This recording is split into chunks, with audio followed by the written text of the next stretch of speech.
Shannon again. So I'm gonna go over Google Classroom. I don't know how many states or counties are using that, but I know where we are using Google Classroom. So I am going to share my screen and I'm gonna show you guys from a parent's perspective or from a student's perspective how to log into the class, what the Google Classroom looks like, how to navigate it. So let me just share my screen and I'm going to show you what it looks like. So, all right. So here's my screen and this is what my classroom looks like. So I created this classroom just as like a mock classroom to show you guys. So over here on the left side is going to be the name of the class. So if they're in like 4301, like that would be the name. And then right under is the class code.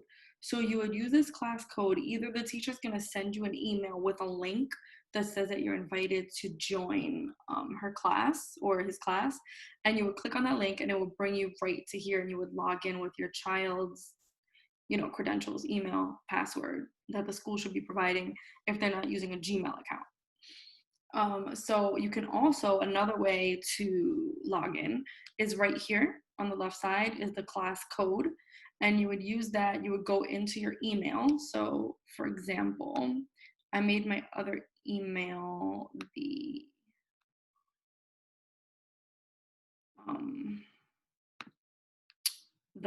student, like myself.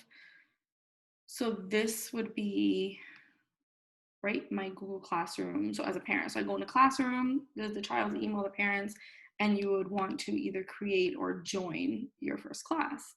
So you would go to the plus. This is if you don't get a link, you would go to join class.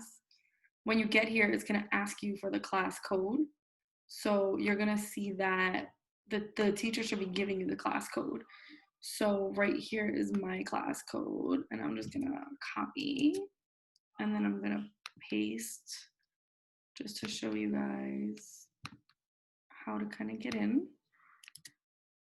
And that should allow you to get into the class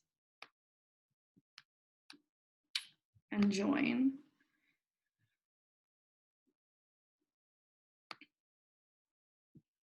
So once you get in, so now I'm in as a student, right? So here is myself as the teacher, right? And then here is myself as a student with my other email account. So the first thing you're gonna see is the stream. So the stream is basically the main page where it's gonna pop up, and you're gonna see like conversations. So teachers can post there, parents can post there, you can comment underneath.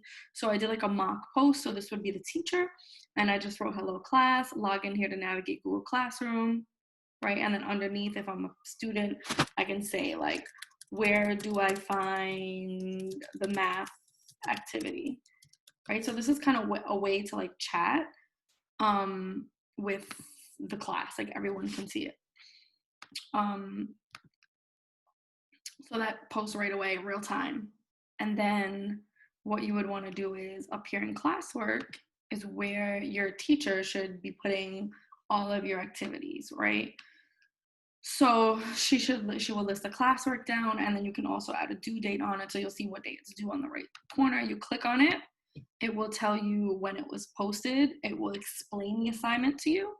And then if they put a link to it of either like a site or a picture or an activity, you can click right on that. So it brings me right to the link that I clicked, which is a Pinterest link, and my activity was growing bean sprouts without soil, right?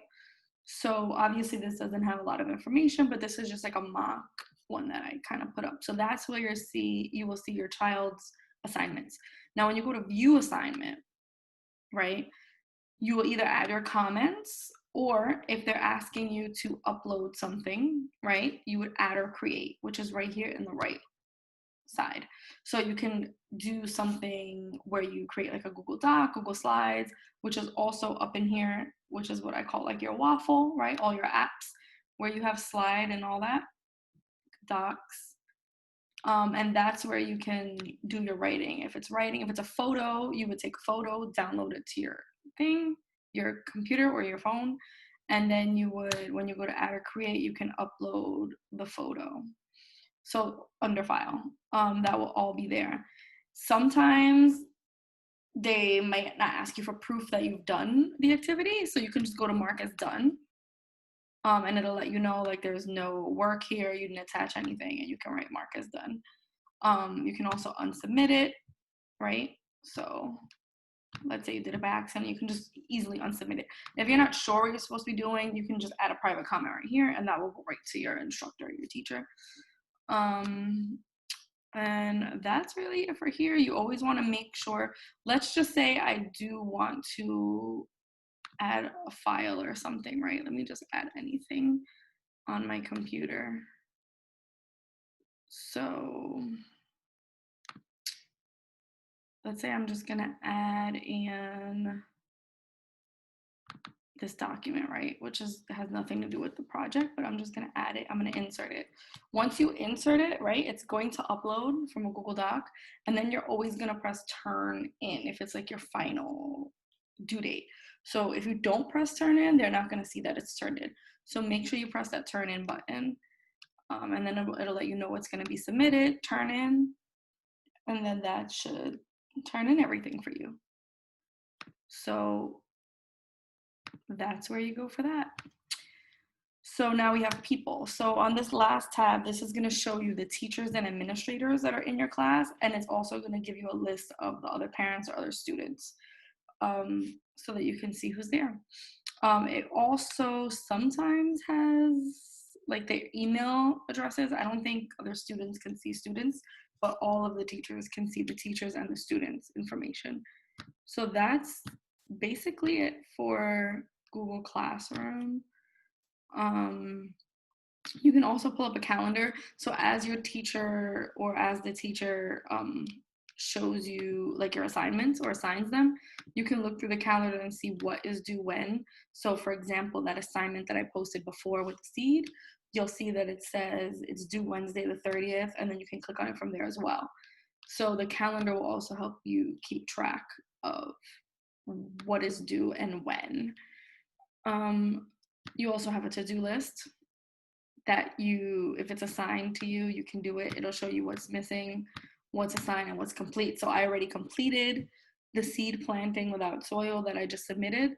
It lets you know that it's done early. It lets you know that it's turned in. If it's missing and your child has missed something, you can always check there.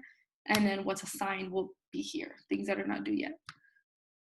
So that's really it for Google Classroom. I hope that this helped you, and have a good day, you guys.